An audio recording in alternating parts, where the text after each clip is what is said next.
A teenager shot and killed in what PM Mottley calls a crossfire of senseless violence. Students are being equipped to boost the island's food security.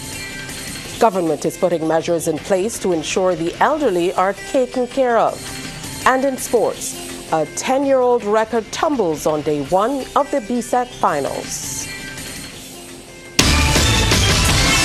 Broadcasting from our studios in the Pine St. Michael, this is CBC NewsNight, starting now.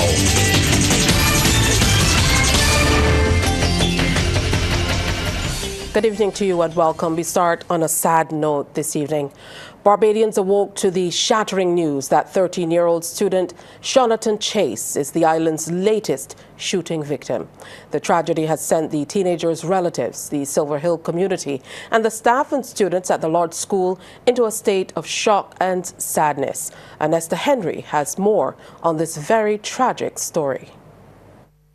A grieving Sean Chase was standing in his kitchen when he heard the shots that claimed the life of his only child, 13-year-old Jonathan Chase. A hurting Chase says at that time he had no idea that those shots, which he says are now on loop in his head, would be the ones to take his child away from him. Struggling to hold back the tears, Chase is still in disbelief that 1 minute Jonathan was watching a netball match at the hard court in Silver Hill, Christchurch, just a stone's throw away from his home. The next minute, the teenager's brother was rushing him to the Queen Elizabeth Hospital, fighting for his life. They had to rush him to emergency surgery. They were fighting with him for a while, over an hour. But they couldn't save him. The doctor said they couldn't save him. He died. I just can't believe he gone. Mr. Chase says his son was an energetic and loving teenager. Everybody, community, just like him. Get it on good with anybody, friends with everybody. According to the Barbados Police Service report, around 7:48 p.m., Jonathan was struck and sustained wounds to his abdomen and chest when culprits appeared from behind the housing units and discharged a number of shots in the direction of the hard court. The father says just recently he was discussing with his co-workers that more needs to be done to stem the issue of gun violence on the island. And now more than ever, he wants to see it end. Too much and punishment and everything, too lenient. Needed some stiffer penalties. But it is not going to stop that way because the youngsters didn't care. They're getting off. As Jonathan's relatives reel in pain, students and teachers at the Lodge School were also thrown into a state of mourning. Minister of Educational Transformation Senator Chad Blackman was among those who visited the St. John's School to comfort students and staff. Minister Blackman, who also visited the family, said counseling is being made available for all students and teachers, while the school was closed early and will reopen next week. As we reflect on this young man's life, we of course will be speaking with the family about it, but already they've expressed a commitment to also holding a vigil in his honor. This young man, from all reports, was very liked at this school. Some may say popular, some may say liked, but he was known by many in this short period at Lodge School. And therefore, we have to also use this as an occasion to reflect on his life, the contribution that he would have made, not just to his school, to his family, to his community, and to keep his aspirations alive. Principal Stephen Jackman says from all reports, the second form student was well known among his peers and had an impact on the school community. Jonathan was engaging. He was quiet. I can tell you he didn't come to the office for any disciplinary problems. He was loved by his peers. Jonathan's mother, Zabida Chase, who traveled overseas to attend the funeral of a loved one, is scheduled to return to the island as soon as possible. From all reports, the tragic news has left her devastated. Anesta Henry, CBC News. And Prime Minister PM Mottley condemned the killing of the 13-year-old, declaring enough is enough. She says the teen was caught in the crossfire of senseless violence, stressing a young life full of promise is gone too soon. She says Barbados must stand together as a nation. Our children are not and must never be our targets. They're not to be collateral damage. Our children and our elderly are the lines that we must never cross. And we have to come to a pack in this country about it. As your Prime Minister, but more importantly, as a fellow citizen, as a fellow Bajan, we have to lead all of us by example, and I commit so to do. Ms. Mottley appealed to those who chose violence and believe guns are the answer to think of the lives, families and friends they're destroying. She wants the necessary interventions made, along with what she says are difficult and necessary conversations with the youth to get them to put down the weapons and seek peaceful resolutions. She says government will continue to implement and support initiatives that are aimed at curbing violence and providing opportunities for young people. My friends, believe you me, policies are not enough. And I can say it over and over and over. When I am in this office, out of this office, policies will never be enough. It's the actions that each of us take in our homes, in our schools, in our communities. That is what is going to bring about real change. I want to extend my deepest condolences to the bereaved family. I've already spoken to his father. I want to extend my condolences to his friends, his schoolmates, his teachers. All of them today are going to be feeling and grieving the loss. Well, PM Mottley, who is now chair of CARICOM, is in Jamaica for talks with U.S. Secretary of State Marco Rubio. Seen here with Trinidad and Tobago's new Prime Minister Stuart Young, who is also in those talks, along with Jamaican Prime Minister Andrew Holness. Featuring prominently among those discussions are several worrying U.S. policy shifts that stand to have negative impacts on the region. Students from 3 secondary schools are now equipped to assist with boosting the island's food security by 2030. The students, aged 11 to 16, will all establish a garden at their respective schools using 5-gallon wick beds, which are small self-watering garden systems. Rachel Agard attended the launch and files this report. Growing tomorrow's harvest planted ambition, knowledge and hope in some of the island's youth today. The agriculture project, conceptualized by CARICOM Ambassador Ashley Lashley, will be rolled out at Grantley Adams Memorial, Parkinson Memorial, and the Allen School. She says they will be starting with lettuce and carrots, noting the gardens are low maintenance but highly impactful. Students will design, install, and maintain their gardens over 6 months. I'm urging our leaders to make a more aggressive approach to innovations like vertical farming and broiler tunnel systems, which we heard mentioned in the recently concluded budget, and bring them actually into our schools. Don't wait for young people to enter the sector. Let them grow up in it. Let agriculture be something they know, not something they fear or avoid. Agriculture Officer Tony Rollins says Barbados cannot reach food security without reaching some level of food sovereignty. And in an effort to do this, the ministry will be mobilizing its Farmers Empowerment and Enfranchisement Drive and the Community Agriculture Response and Enfranchisement Program. Barbados cannot afford to lag. Our youth are key to this mission. When students learn to grow cassava, sweet potatoes, and vegetables in their school gardens, they are not just feeding their peers. They are reducing our import bill and fueling a regional agricultural revolution. Meanwhile, Pan American Health Organization and World Health Organization representative for Barbados and the Eastern Caribbean, Dr. Amalia Del Rego, says initiatives such as these build a more resilient, self-sufficient and healthy Caribbean.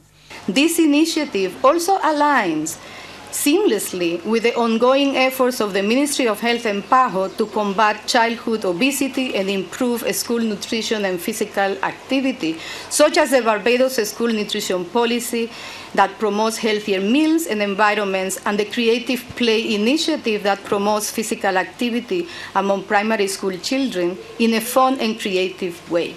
Ms. Lashley is hopeful to expand the program to the rest of the island. Rachel Agard, CBC News. Negotiations are said to have broken down between the Barbados Workers Union and Pre-Conco Limited.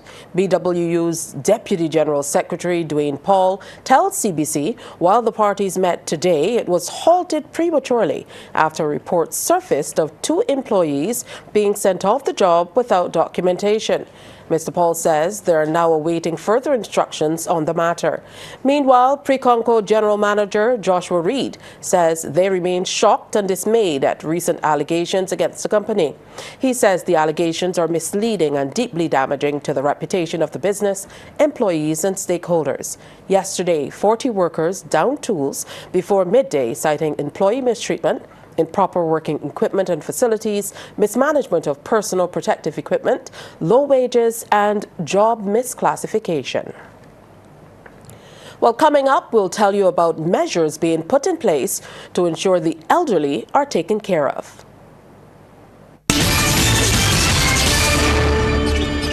As Barbados' aging population continues to grow, government is putting measures in place to ensure the elderly are taken care of in their twilight years.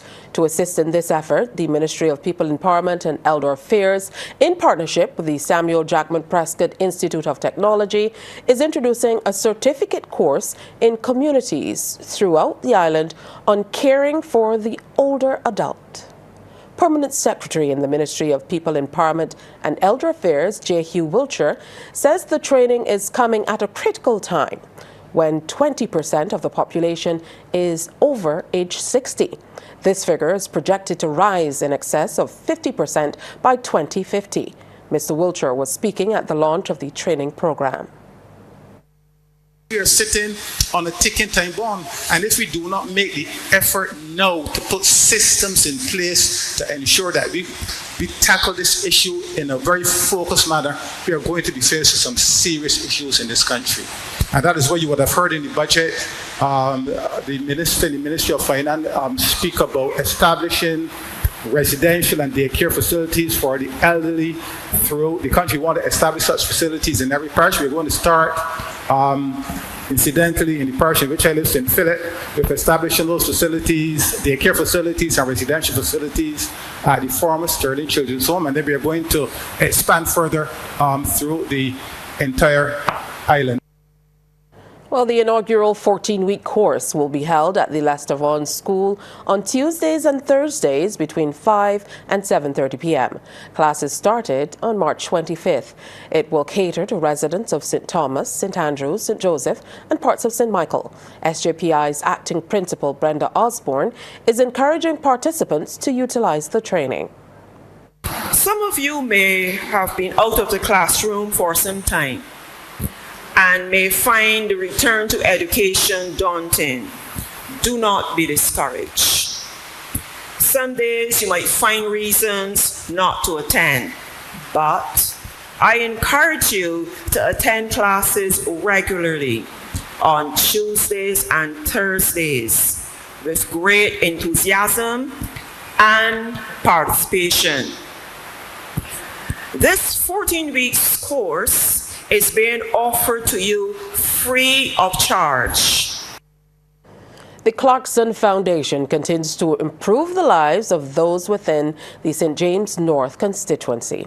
Patron of the foundation and Member of Parliament for the area, Edmund Hinkson, has lauded those who have contributed both to the organization's work and his political career over the last 12 years. Rachel Agard has that story. A number of community stalwarts were awarded for their contribution to the Clarkson Foundation throughout its 12 years. Chairman Beverly Smith Hinkson says this year's focus is housing for the disabled and senior citizens within the St. James North community. And to date, they have repaired 6 houses. She was speaking during the Edmund Hinkson and Clarkson Foundation Award ceremony held over the weekend. The Caribbean Broadcasting Corporation was one of the awardees. Although we gathered here have walked parallel paths, one political and the other charitable, we have walked the journey together, one hand clapping the other, working towards a common goal.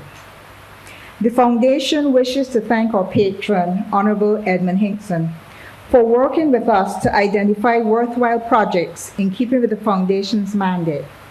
That has allowed us to successfully undertake several programs in support of the residents of St. James North. Patron of the foundation and Member of Parliament for St. James North, Edmund Hinkson, says before he got into active politics, he had the philosophy that those who can must help the most vulnerable. He has served for 12 years after being elected as the constituency's MP on 3 consecutive occasions. Mr. Hinkson also recognized those who contributed to his political career. St. James North lends itself to that kind of fulfillment of that philosophy. So you get the business people, the companies, the entities who have an interest in the constituency, a stakeholdership in the constituency to help as well in terms of their give back. President of the Senate, Senator the Most Honorable Reginald Farley, thanked Mr. Hinkson for his contribution over the years. A political party is only as good as the people it is able to attract, not only at its leadership, but in the rank and file and throughout its ranks. We are fortunate to have been able, over the years, to put together a formidable combination of specialists in terms of economic and social development, great communicators, and great people persons, people who could meet people on the ground, hear them, see them, feel them, and act with them and for them. Edmund Hinkson is the epitome of such a combination of skill and heart. Mr. Hinkson has pledged to continue to work in the community even after he demits office. Rachel Agard, CBC News. Professor Emeritus Pedro Welch was laid to rest yesterday following several tributes from colleagues, friends and family who paid homage to the historian, educator, devoted husband, father and family man to many different groupings. Wendy Burke tells us the service was at Oldbury Seventh-day Adventist campsite and was attended by a cross-section of people whose lives he touched. 74-year-old Pedro Lancelot Varel Welch has worn many hats and was remembered with love and fondness at his funeral service at the Oldbury SDA campsite in St. Philip. The mourners included President of Barbados, the Most Honourable Dame Sandra Mason, Senate President, the Most Honourable Reginald Farley, Deputy Principal of UWI Cave Hill, Professor Winston Moore, Dr. Andrew Downs, and several other past and present UWI faculty members and staff. Fellow historians, Professor Henry Fraser, Dr. David Brown, and Dr. Rodney Worrell. Current and retired faculty and staff, along with former Prime Minister Frundell Stewart and Verla de Pisa of the Democratic Labour Party, and several members of the Adventist community, of which he was an elder. Professor Moore gave a tribute on behalf of UWI from one deputy to another. I speak today, therefore, not just as Deputy Principal, a position that Professor Welch once held, but as a colleague who would have interacted with him as a junior academic. He was humble, he was kind, and more than that, he was kind to everyone he came into contact with. Professor Welch is not just the type of academic I strive to be, but he's also the type of man I would like to be. Grandsons Deo and Femi Welch read a Bible lesson while his sister Sonja Welch did part of the eulogy, telling the congregants teaching was in every pore of his body, but so too was music. Like teaching, music was also embedded in his veins. Pedro Lance taught himself to play the guitar and the piano, telling his parents that unlike them or his sisters, he did not need music lessons. His interest in music spanned multiple decades and covered a diverse selection of genres. For example, it was not unknown for him, while playing the piano, to suddenly lapse into dark cocoa tea. Professor Welch was also remembered as a jokester and a prankster, but the one person he didn't play about was wife Monica of over 50 years. Everyone knew of his devotion to her and their children, Pedro and Jem. Sonja also spoke about the pride they had for his research on women and slave society in Barbados. His brother Peter says he was a family man in so many ways. Lance was a member of many families. His birth family, his own family, the wider family of the Barkers and Welches, his in-law families of the Winters, Bonnets and Gays, his Seventh-day Adventist Church family, his professional family, comprising the University Archives Department and similar organizations, and his family in retirement, the Barbados Museum and Historical Society. Good grief.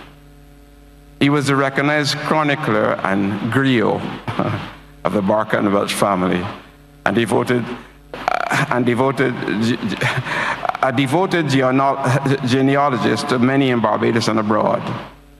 A wooden pencil on his table at home has the following phrase carved into it: "The love of a family is life's greatest blessing." Pastor Dr. Carl Dial read from Revelation, saying Professor Welch will be received in another place. Dr. Welch was interred at Coral Ridge. May he rest in peace. Wendy Burke, CBC News. Sports Night is brought to you by Power Inc. Pause is power. And by Dasani. Live first, Dasani after. Well, Anne-Marie is here. That means it's sports time. Yes, and we begin with track and field. Harrison College captured the first 2 gold medals on the track, where the Power A Dasani BSSAC Championship Finals started today at the Usain Bolt Sports Complex. Siblings Layla and Luke McIntyre secured the open 3,000 and 5,000 meter events respectively in the day's first events. CBC's Almar Goodrich Boyce was there and filed this report. BSSAC Finals Day 1. The calm before the storm at the Usain Bolt Sports Complex. First event on the forecast, the Open Girls 3000. And this was the latest chapter in the storybook of a rivalry between Layla McIntyre of Harrison College and Princess Margaret's Lachey Wilkinson. 7.5 laps of cat and mouse between these two Carifta qualifiers, but with a lap to go, McIntyre maintained her pace and endurance. This is absolutely brilliant. The old time of 10 minutes 36.54 set by Mary Fraser 10 years ago is shattered into pieces. New BSSAC record 10 minutes 34.32. McIntyre is a star in the making. Wilkinson took silver in 11 minutes 03.12, and Harrison College Tahira Fraser third 12.03.11. Only 2 track finals on the schedule, and it was on to the Open Boys 5,000. 12.5 laps, very grueling. The pace was set, and it was an all-familiar movie from one McIntyre to another, and it really was a done deal from the start. The McIntyre family is now the distance factory of Barbados. First it was Layla, now it is Luke. Sister and brother, McIntyre will finish as the champion. The record survives, but the time, 16 minutes 14.03. LeBron Horn-Small of St. George Secondary captured silver in 18 minutes, and bronze went to Zenzilla Renwick Weeks of Harrison College, 18 minutes 28.42. There were also finals in the field as well. Under 17 boys triple jump, top 8 on offer, but when all was said and done, Davion Thorne of Combermere took the bronze, 13.14. Silver went to Marquise Carmichael of St. Leonard's Boys, 13.17, but the king is an athlete from Queen's College who goes by the name of Jazir Best, by name and by nature. Give him the crown, 13.18. Well, that was the appetizer. Tomorrow will be the main course, and Friday the dessert. All the action is live. Compliments a top-class production by CBC TV8 and Mark Goodrich Boys, CBC Sports. Now going into tomorrow, the Arlene School leads the girls with 60 points, followed by the St. Michael's School on 59 and Harrison College in third with 54. Queen's College are out front in the boys, sitting on 65 points, with defending champions Combermere trailing on 54, and the Arlene School is third with 49. Now live coverage will be on CBC TV 8 and 98.1 FM from 9 a.m. 3 Barbadian surfers are still in the hunt for a podium finish as the men's round of 64 was completed today in the BTMI Barbados Surf Pro at Bathsheba. Josh Burke was the first to advance to the round of 32 as he won his heat with a wave total of 14.16. Here we go, Joshua Burke giving this one a look, sitting with priority, up and right in. Coming around the first section, nice wrapping down carves, going to set up this inside. Stepping on the tail, waiting for this wave to wad up for him. Nice wrapping cut back on the rail. Now he's going to get busy. First turn up in the lip. He's going to look to finish it strong. Pushes out the fins. Joshua Burke from Barbados. Josh's brother Jacob was also a winner when he scored a 12.80. Blue up and riding. Once again, Jacob Burke. Nice. He's out there just having fun now. This is how Jacob surfs when he's relaxed. And on the outside, red, but we're going to stick with blue. Throwing the fins once again. Nice wrapping cutback. And he's going to look to finish this strong. Jacob Burke throwing it out. Louis St. John was the other Barbadian to advance after he was second in his heat with a wave total of 10.57. Here we see Blue coming in from deep and going straight up into an aggressive vertical snap right in the pocket. Absolutely perfect timing. That wave does slow down a little bit, but Blue sees that little bit of scoring potential on the inside. He makes sure he comes in and gets a little more of a tag, and then one more vertical snap. He feels it. He knows that will put him back in contention with 8 minutes to go.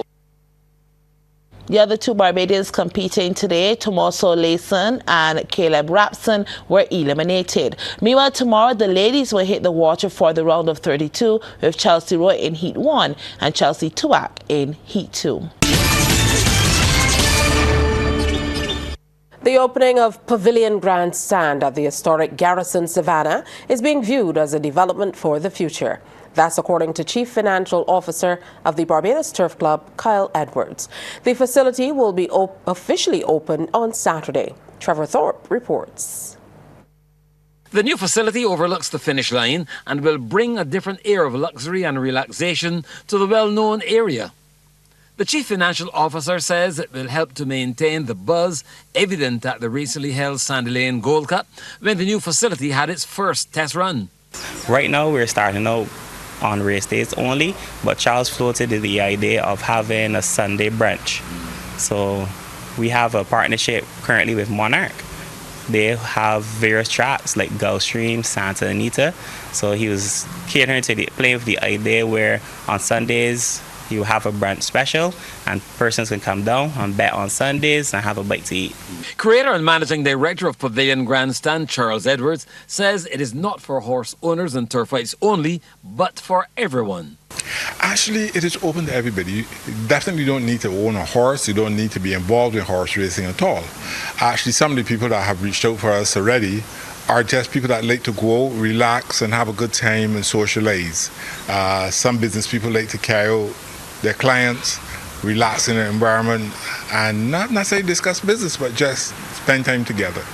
And it suits lovers as well. Experienced chef Adam Waith says the menus will appeal to the palates and the senses. And we're going to finish it off with a spicy chili oil, just to give you a hint of that spiciness. And then we have some other components and different starters and various items that you can look forward to on that same set day. But it's going to be a lot of flavors. It's going to be a lot of presentation. And as I said, we eat with our eyes first. The doors to the Pavilion Grandstand will open on Saturday with a complimentary champagne drink to guests. Trevor Thorpe for the Business Report. Thanks, Trevor. Corporate Barbados is again providing support for the Shifet Fun Run. Against the theme, Be the Difference, this year's event was launched during a ceremony at the Asad Halut complex, Lear St. Michael, today. And before unveiling the T-shirt for the run, Senior Marketing and Social Media Coordinator for the Chefette Group of Companies, Antonia Medford, said children are at the core of the annual exercise. This event is more than just a run. It's a movement to be the difference.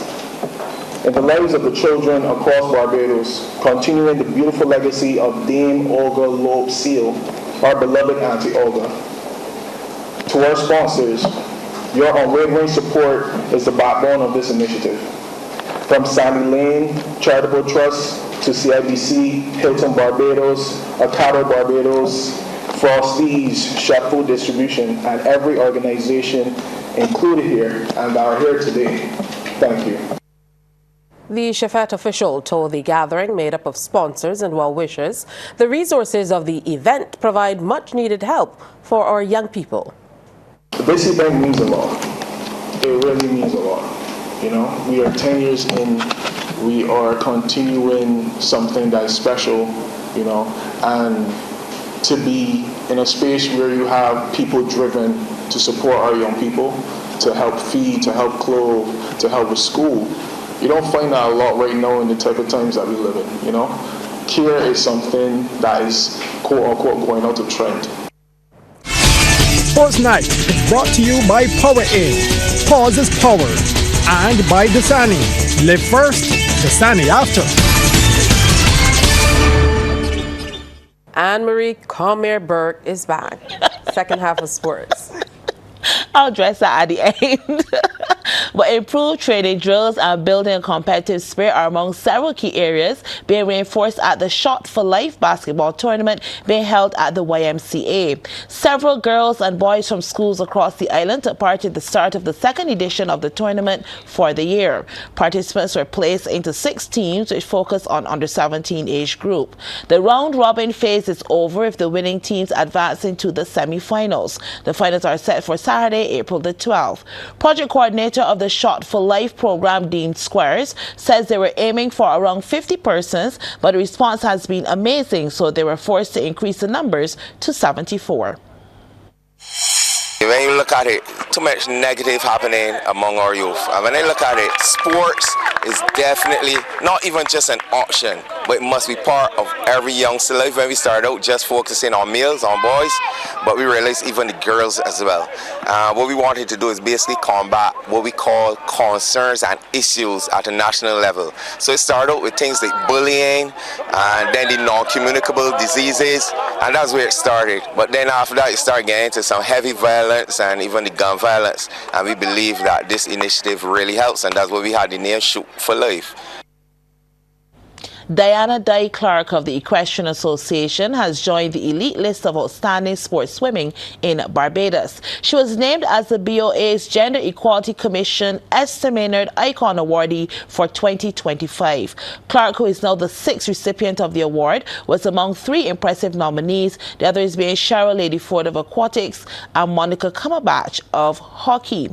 An instrumental figure in the development of equestrian in Barbados and the Caribbean for over 50 years, Clark has coached many students who successfully represented Barbados at the national, regional and international competitions. She's also been an administrator of the sport through various positions on the Barbados Equestrian Association and was also president of the Caribbean Equestrian Association.